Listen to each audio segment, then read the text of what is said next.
नमस्कार. मी आहे प्रकाश जोगेकर, पाणी शोधक, आणि माझ्या यूट्यूब चॅनलमध्ये तुम्हा सर्वांचे मनपूर्वक स्वागत आहे. आज मी आलेला हो काय नाव जायखेडा गावाचं नाव आहे, जिल्हा सटाणा, तालुका सटाणा, जिल्हा नाशिक. आणि भाऊचं नाव सांगा. बबन तुळशीराम भामरे. बबन तुळशीरामजी भामरे यांच्या शेतामध्ये त्यांचा बोरचा पॉईंट होता. बोरचा पॉईंट पाहिजे होता त्यांना, पण निघाला विहिरीचा पॉईंट. तर पॉईंट दाखवा दादा. हा आहे त्यांचा पॉईंट, क्रॉस झालेला आहे इथे. आणि याला 3 झरे चालू आहे, तसेच 4 झरे आहेत. ते तुम्हाला मी दाखवतो कोणते कोणते झरे चालू आहेत. हा एक झरा बंद आहे, हा उत्तर दक्षिण चालू आहे, आणि हा एक आहे पूर्व पश्चिम. या समोर पूर्व पश्चिम 2 झऱ्याच्या क्रॉसवर हा आपण पॉईंट घेतलेला आहे. पॉईंट निघालेला आहे विहिरीचा. याला बऱ्याचशा पोकळ्या आहेत, त्याच्यामुळे इथं कुठेही उभं राहिलं तारा फिरतात. कुठेही उभं राहा, तार घेऊन तारा फिरतात. परंतु दादांकडे ऑलरेडी एक विहीर आहे, आडव्या बोरमध्ये ते त्यांचं चालू आहे पाणी. तरी पण पाण्याची कमतरता आहे. क्षेत्र फार मोठं आहे. डाळिंबाची बाग तुम्ही बघत आहे. हे डाळिंब त्या नाशिक पट्ट्यामध्ये, मी विदर्भात आहे, त्याच्यामुळे आमच्या भागामध्ये असं डाळिंब वगैरे काही असे फारसे मोठे डाळिंब घेतले जात नाही. तर हे बघा नाशिक पट्ट्यामध्ये कसे लोक डाळिंबाची शेती करतात. आपल्या इकडे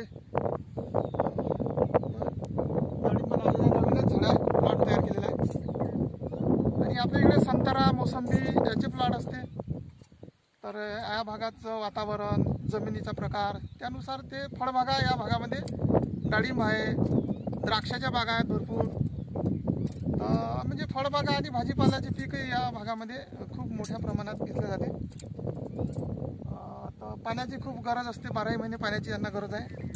आणि दरवर्षी प्रत्येक शेतकरी 2 बोर 3 बोर असे पाण्याच्या शोधात असतात. तर या दादांचे बी बरेचसे बोर इथे फेल गेलेले आहेत. काही बोर चालू आहेत, पण ते कमी आहेत. तर या ठिकाणी हा पॉईंट निघालेला आहे, विहिरीचा पॉईंट आहे. पण आता विहिरीचे जे काही झरे आहेत, 12, 13 का 14 झरे आहेत, सगळे मोकळे आहेत. त्यापैकी हे 3 झरे चालू आहेत. तर विहिरीचा पॉईंटवर घ्यावा की नाही घ्यावा, त्यांचा इथं बोरचा पॉईंट आहे. सध्या सव्वाचा पंप चालू आहे, त्या पॉईंटला जुना आहे. तिथं मी चेक केलेलं होतं, तर तो विहिरीचा पॉईंट निघाला. तर मला असं वाटतं की घेतला तर काही हरकत नाही, म्हणजे काही असा परिणाम होणार नाही तेवढा, कारण की त्यांना झाला नाही. त्यांचा बोर म्हणजे परिणाम एवढा होऊ शकते. ते म्हणत होते की जेव्हा गाडी लावली आम्ही तेव्हा पाणी वर आलेलं नव्हतं, बॅकअप मारलेलं होतं ते पाणी.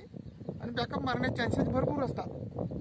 आणि कालांतराने थोड्या वेळाने मग पाणी आलं, आणि मग आम्ही त्याच्यात मोटर टाकली. तर आज तो त्यांचा आज म्हणजे 7 जून आहे आज, म्हणजे उन्हाळ्याचा शेवट, एकदम एंडिंग. आता मृग नक्षत्र लागलेलं आहे.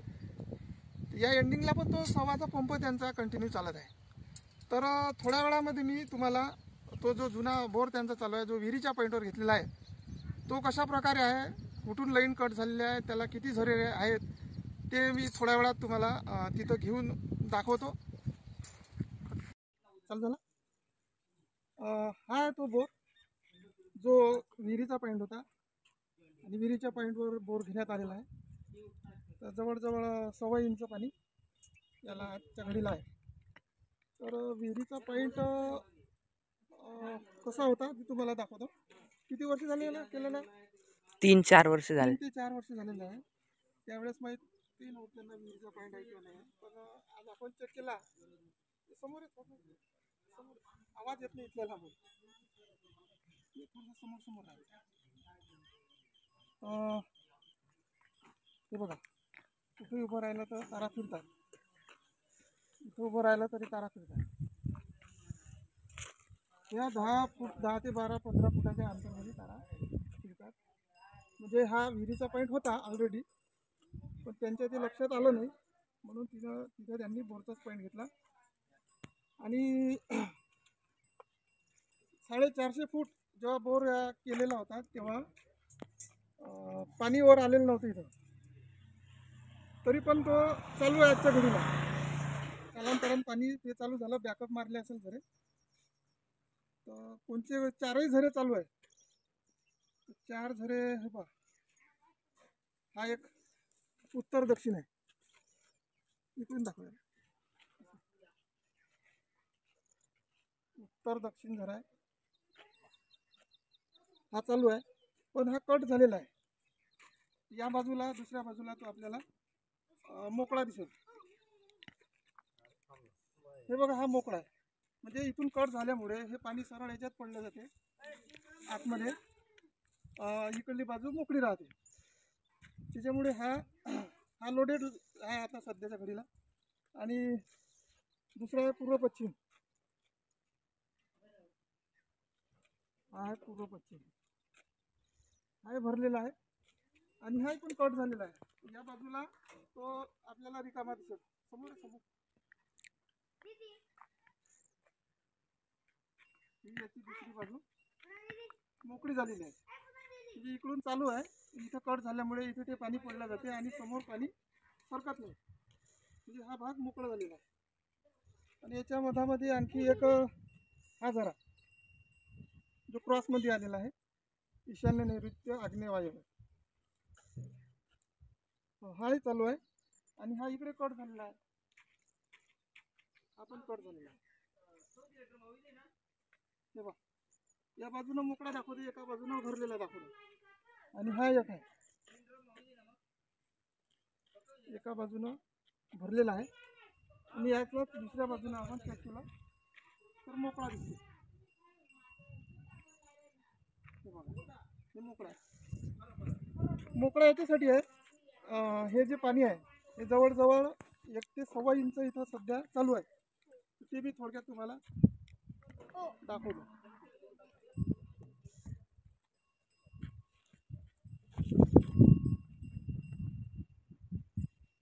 अर्धा इंच,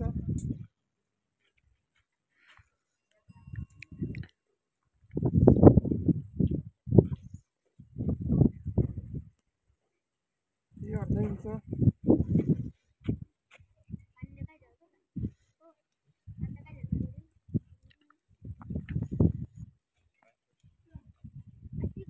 अर्धा इंचपेक्षा कमी.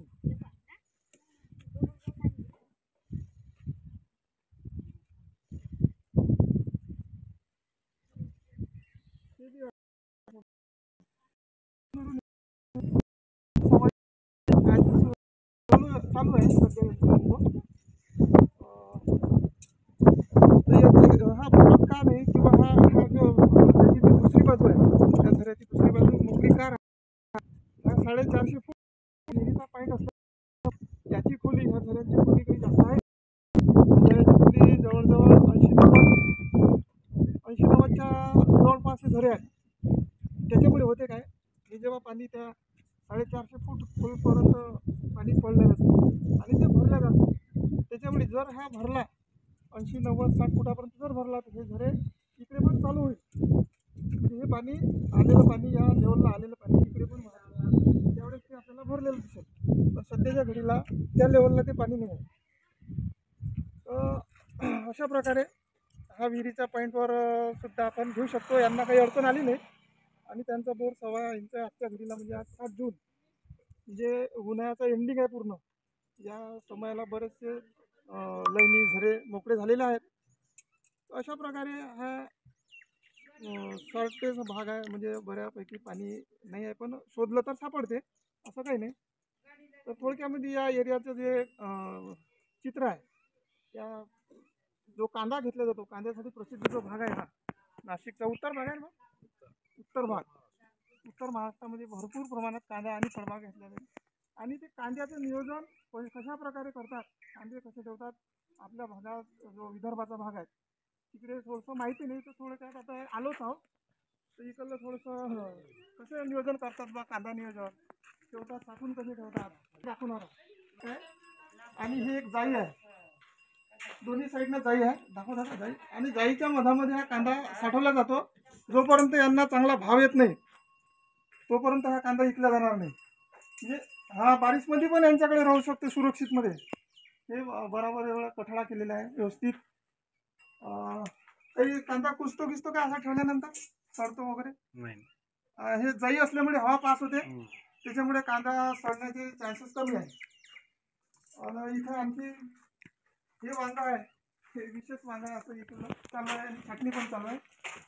हे बघा किती मोठं वांगा आहे. हे वांगा आपल्या महाराष्ट्रात सहसा याला खाल्ल्या जात नाही, म्हणजे जास्त वापर नाही याचा. हे जाते वांगा सुरतमध्ये, नाही भाऊ, गुजरातमध्ये याची मागणी खूप आहे. आणि 35 रुपये ठोक भाव याचे 35 रुपये आहे. चिल्लरमध्ये मला असं वाटतं 70-65 रुपये